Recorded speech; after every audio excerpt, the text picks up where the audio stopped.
প্রিয় ভাই ও বোনেরা, আমাদের জীবনের দোয়া হলো সবচাইতে শক্তিশালী অস্ত্র।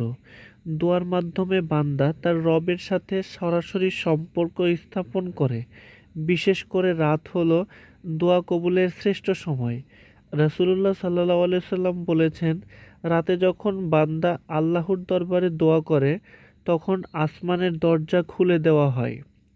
একটি বিশেষ দোয়া আছে যা আপনি রাতে ঘুমানোর আগে 11 বার পড়লে আল্লাহর আরশ কেঁপে ওঠে। ফেরেশতারা সেই দোয়ার সাথে সাথে আমিন বলতে থাকে। আর যতক্ষণ পর্যন্ত না সেই দোয়া কবুল হয় ততক্ষণ তা আসমানের উচ্চতর স্থানে রাখা হয়। প্রিয় দর্শকবৃন্দ, সেই দোয়াটি হলো উচ্চারণ আল্লাহুম্মাগফিরলি ওয়ারহামনি ওয়া ওয়াহদিনি ওয়া আফিনি ওয়ারঝুকনি। অর্থ, হে আল্লাহ, আমাকে ক্ষমা করুন, আমাকে রহমত করুন, আমাকে হেদায়েত দিন, আমাকে সুস্থতা দিন এবং আমাকে রিজিক দিন। প্রিয় ভাই ও বোনেরা, ঘুমানোর আগে এই দোয়াটি মাত্র 11 বার পড়ে নিন।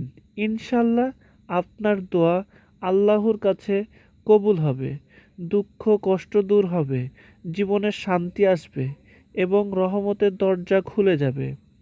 আল্লাহ আমাদের সবাইকে দোয়া তৌফিক দান করুন। আমিন। ভিডিওটি ভালো লাগলে অবশ্যই লাইক করে যাবেন।